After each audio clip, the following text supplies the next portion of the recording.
Hey guys, it's Kevin again, and this is going to be for another movie review for you guys. Now, I know you guys look by the title and you're like, what the fuck is going on? Why are you reviewing the second one, not the first one? Well, I actually did review the first one. This, of course, is part of a collab series that I'm doing with Adam Haskell. First movie is on his channel, and the 2004 sequel, Spider-Man 2, is in fact on my channel. And I am definitely very happy to talk about this movie, but let's get to the plot of Spider-Man 2, because the plot of this movie is just so great. Basically, Peter Parker is, of course, Spider-Man in this movie, and he's dealing with a lot. You know, he's trying to be, he's trying to be there for MJ. He's trying to save all these people. He's trying to be there for Aunt May. I mean, there's just a lot of things that he's dealing with in this movie. You know, he's trying to go to college and do really good on his college schoolwork because he's really falling behind on it. So he's really having a hard time balancing, being Spider-Man. It's a little bit tougher for him in this movie, as we can see.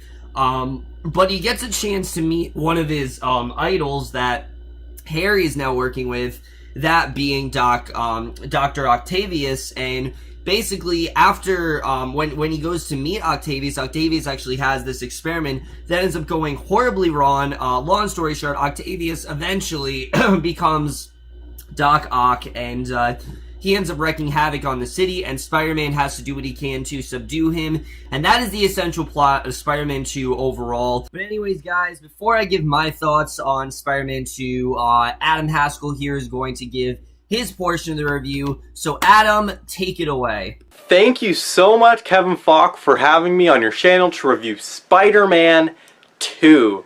So Spider-Man 2 is a film just like Spider-Man, I haven't seen in a long time, so it was really cool, nostalgic to rewatch it, this film, honestly.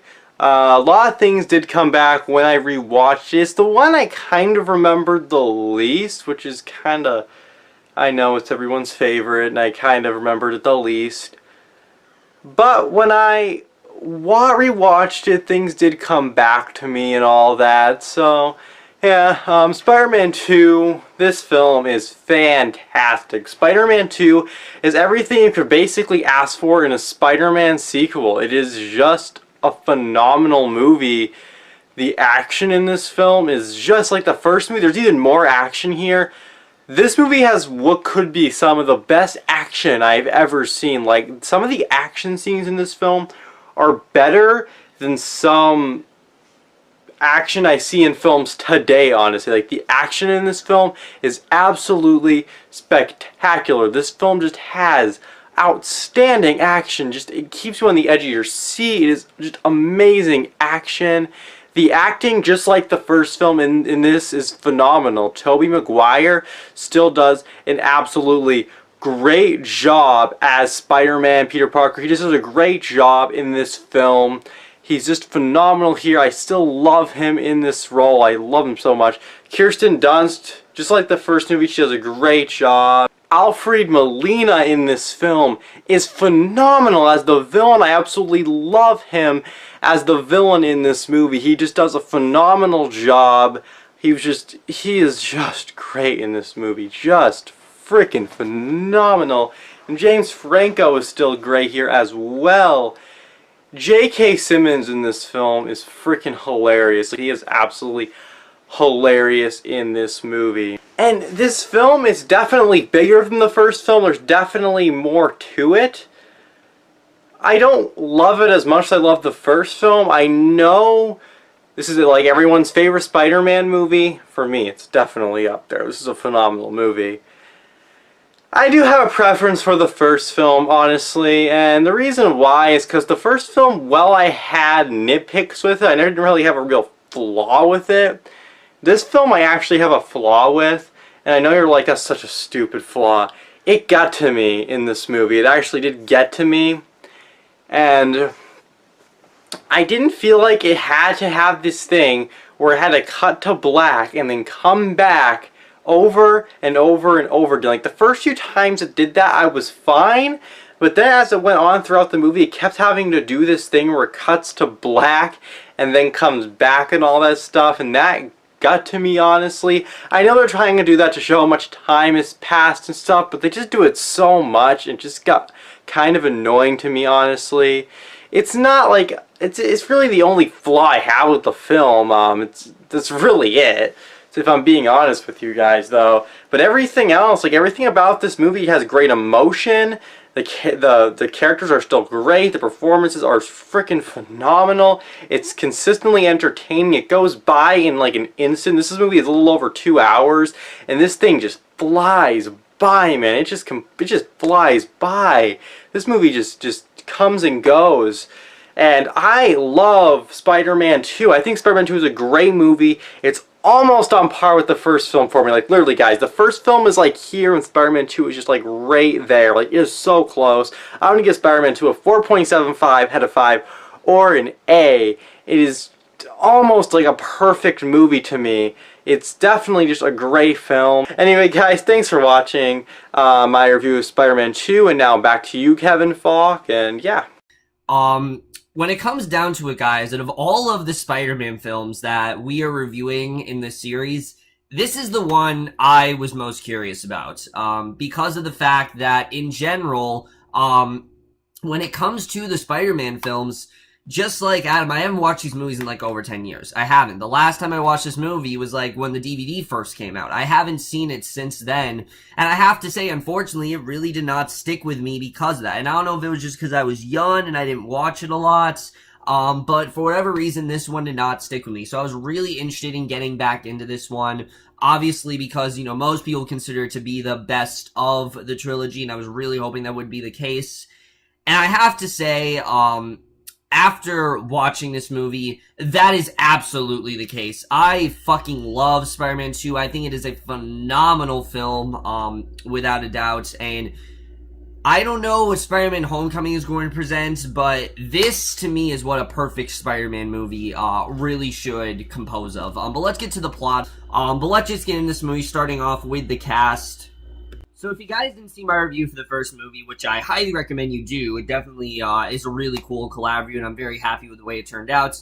One of my biggest pros when it comes to the Sam Raimi films, at least on a rewatch so far, is the acting. I really think everyone was at the top of their game in that movie, and that is absolutely the case here. Not only is everyone at the top of their game, I really think everyone stepped it up. Not only, you know, I mean, they're still as good as they were in the first movie, but they're even better in this movie. Everyone really did a phenomenal job in this movie, and definitely deserves to be credited. But with that said, guys, let's get into Tobey Maguire, because holy shit is he incredible in this movie. I mean, I know people do give him flack for being too old and things like that, but if you watch this movie and can't tell me that Tobey Maguire is such a great Spider-Man, but also a great Peter Parker, I don't understand that, because he is such a powerhouse in this movie.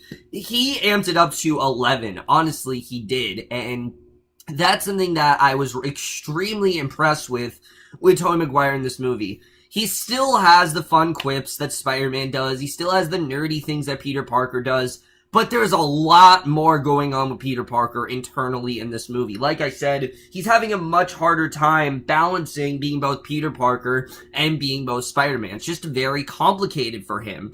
You know, on one hand, he's trying to, you know, be with MJ and be a really great friend to her and see this play. On the other hand, he's trying to, you know, provide for Aunt May. On the other hand, he's trying to do well in college. On the other hand, he's trying to save the city. You know, he's trying to be a good friend to Harry. He's trying to work for J. Jonah Jameson.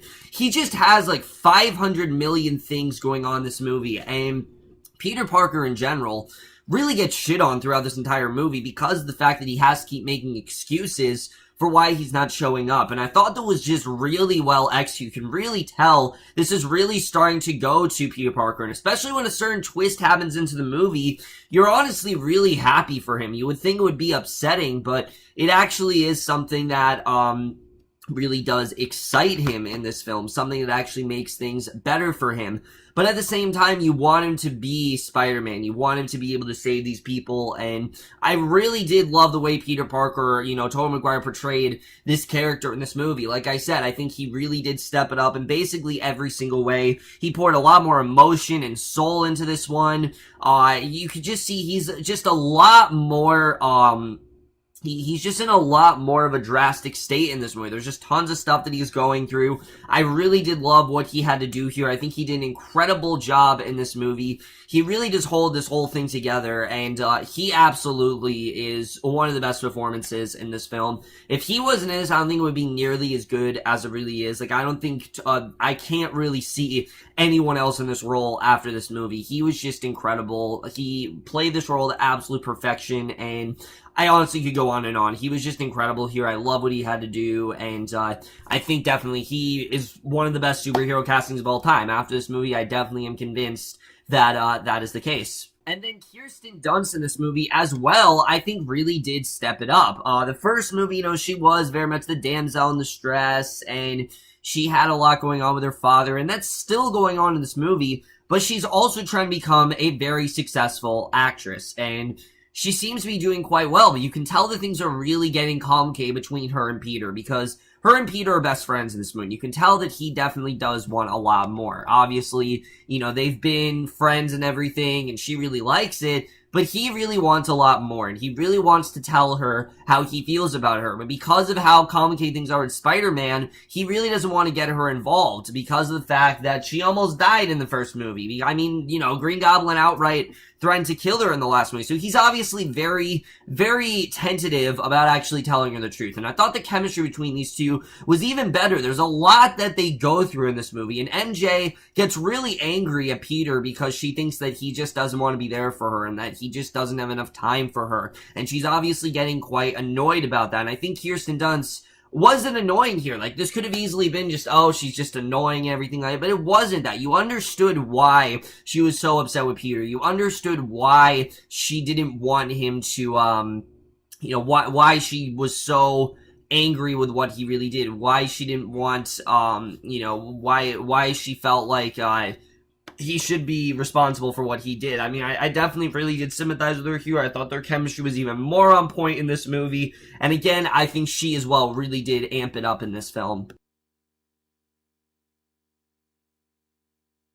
And then James Franco, once again, to me, continues to be the unsung performer in these films. I mean, sure, Kirsten Dunst gets talked about, Tobey Maguire does, but I don't hear a lot of people talk about James Franco. He is phenomenal in this movie. I mean, throughout the entire movie, he has this huge, bitter hatred for Spider-Man. He is so set on going after Spider-Man, but at the same time, he keeps pushing back because, as Norman really did say, Harry's just not as strong. He needs some sort of motivation. He needs something to make him go after Spider-Man, and the whole motivation is just so well done throughout this movie. It's leading him to drinking. He's not respecting Peter as much, and of course, Peter is the one that's responsible for it. The fact that he's keeping it from him, it really does, give us much more tension between these two. I mean, I've always really liked this relationship, but in this movie, once again, that really is tested, and I thought he did a really good job here. I really love what James Franco had to do,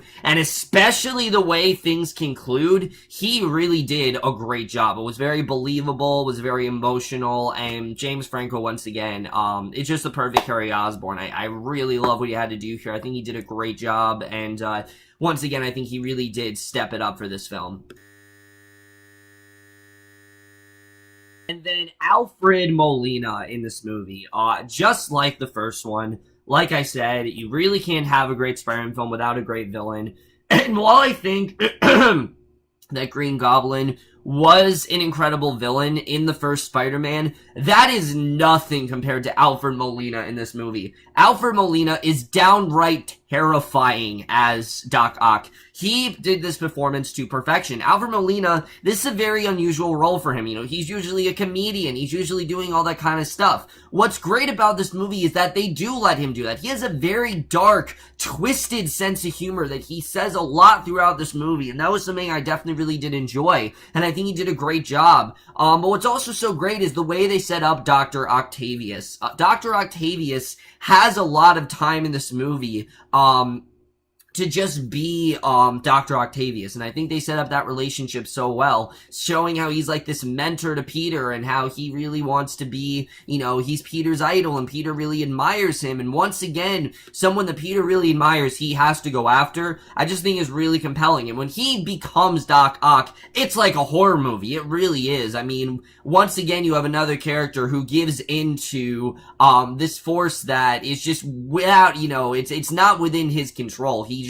He keeps giving into it, and that's something I really do love about these Spider-Man villains, is that none of them are completely evil.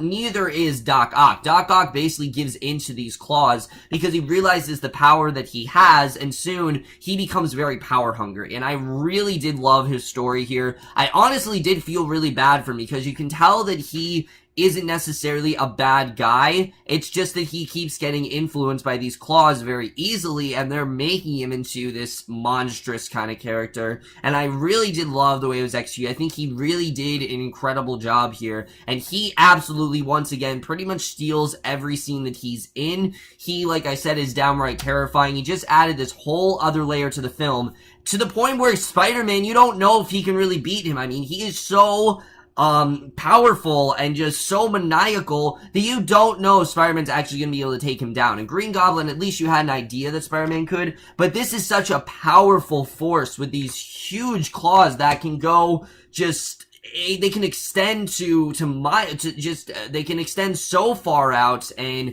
they can destroy anything they touch. And Spider-Man in general, again, you don't know if he's going to beat him, you know, going to be able to take him down. And that's something that was just represented so much better in this movie. The conflict was even better in this movie. They really did give us a much more compelling conflict in this movie, and I really did love where we did go with this. Alfred Molina was just so amazingly good in this movie, and I don't think they could have casted anyone better than they did.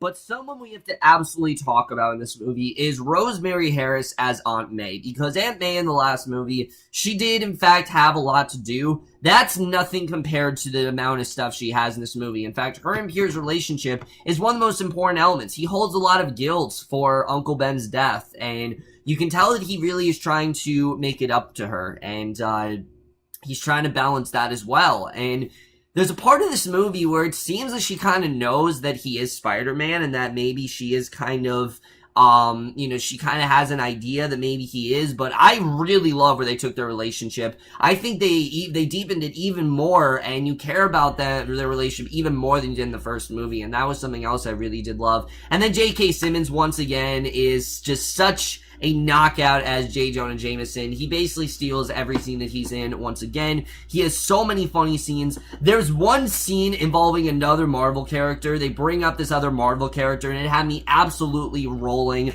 He is just so hilarious in this role. He does such a great job, and once again, it's one of the best castings of all time. I can't praise it enough. He is just phenomenal in this movie. I love what he did here. Really, everyone is perfectly casted. There's not a single role in this movie that I feel like wasn't casted well, and I think everyone really gave it their all when it comes to this film. But now let's get to the writing and directing in this movie, because I really want to talk about Sam Raimi in this film, because sure, in the last movie, one of my biggest, one of my biggest positives of the last movie is how much it was able to balance the humor and the serious stuff. And yeah, he definitely was able to do that.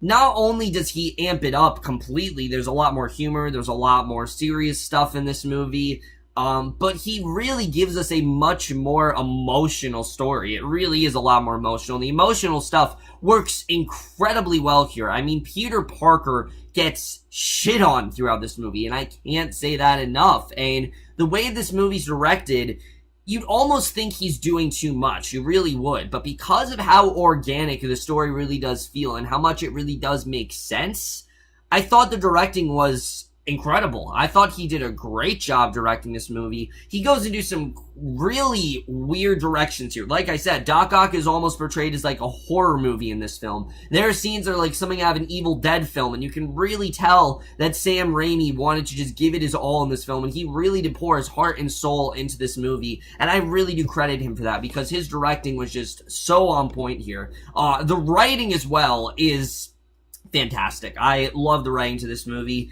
To its core, this is really a film about forgiveness. It's a film about forgiveness, it's a film about guilt, and that's really what's driving a lot of what Spider-Man is going through in this movie. You know, Peter, throughout the film, he's got a lot of guilt. He holds guilt for Uncle Ben's death. He holds guilt for Norman's death. He holds guilt for not being able to go to MJ's play. He holds guilt for not being able to turn in a term paper. He holds guilt for a lot of things. He holds guilt for Doc Ock's demise. I mean, there's just so much stuff that he is holding guilt for, and I think it was just portrayed so well in this movie. And like I said, to me, this is the ideal Spider-Man film, because it really shows, better than any film, the internal struggle that Peter's really going through. Him trying to balance being Peter Parker, and him trying to balance being Spider-Man. And when you really think about it, it's a lot. I mean, it really is, and you really do feel horrible for him, for what he's going through. I mean, it's terrible. Everyone really starts to shit on him in this movie. You know, J. Jonah Jameson fires him.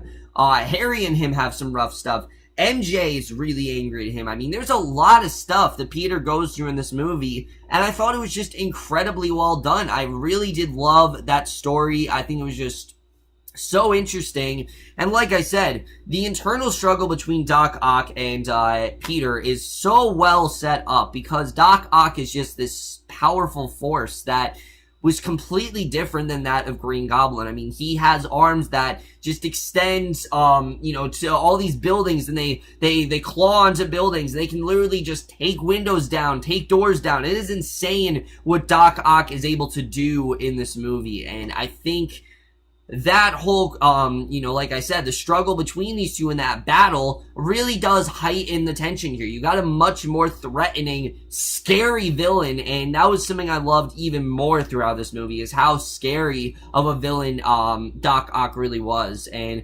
especially how he makes the choice to go evil. It just made a lot of sense, and that's something else this movie did very well. It's very character-driven. It really cares about these characters. It really tries to show you why they do what they do, and that was something I really did love here. It focuses a lot more on Harry. It focuses a lot more on MJ. And there's a lot of plots throughout this movie, but it's never overcrowded. It's all very organic, and it feels very natural. And that was something that, again, I was very impressed with here. I really did love how natural that stuff felt. I thought the story was just really well executed in that way. But guys, we gotta talk about the cinematography, because this movie was made in 2004, and of course, then they didn't have the technology we did today. And I don't know how they pulled it off, but this has to be some of the greatest cinematography I've ever fucking seen in a superhero movie. I mean, without a doubt. Just Doc Ock in general, his scenes, what they're able to do with him, are phenomenal. I don't know how they really got it done as well as they did, but they are incredible to watch. I mean, they're horrifying. They're astonishing. There's just so many things about this movie that I have no idea how they were able to do. The action set pieces, they really do have a lot more action in this movie. They really go all out with that, and that was something I was really impressed with, is how much more action was really in this film, because I loved all the action here. I thought they really did go all out with it, and every single action scene is so well choreographed, and there's so much tension throughout these scenes, especially the climax, the famous train scene. Holy shit, was I on edge for that. I mean, that scene in general, there are just so many things that can go wrong in that scene. The fact that they really did shoot all these scenes to perfection are incredible. Just the cinematography is amazing to watch, and of course, they had amazing cinematography in the first movie, but they really did give it their all in this film, and it's just, it's crazy how well they were able to pull it off. And it still looks phenomenal today. I mean, it really does look just as good today as it did 10 years ago, I have to say. I was just really impressed with how it turned out. Once again, Danny Elfman's score is great. I really did love his score throughout this film. Doc Ock's score as well, I think, is very chilling and things like that. I really did love Danny Elfman's score here. And then the editing to this movie. This movie is a little bit longer than the first one. It's like 7 minutes longer, but it flew by. I gotta say, like, when we were 45 minutes in, I was shocked. When we were like an hour in, I was shocked. This movie absolutely flew by because of how much I really was into the story and the characters. And once again, the editing was just great. I mean, they're always moving, it's always going, and that was something that I really did love with this film. And like I said before, the directions that this movie really does take are so drastic and dark, and they're so sudden, but at the same time, they just make so much sense, especially one choice with that Peter Parker makes at like the midpoints of this film. I mean, just wow. And if I could talk spoilers, I'd really get more into it, but unfortunately, because of the fact that this is a collab review, I'm just gonna be respectful and actually not do that.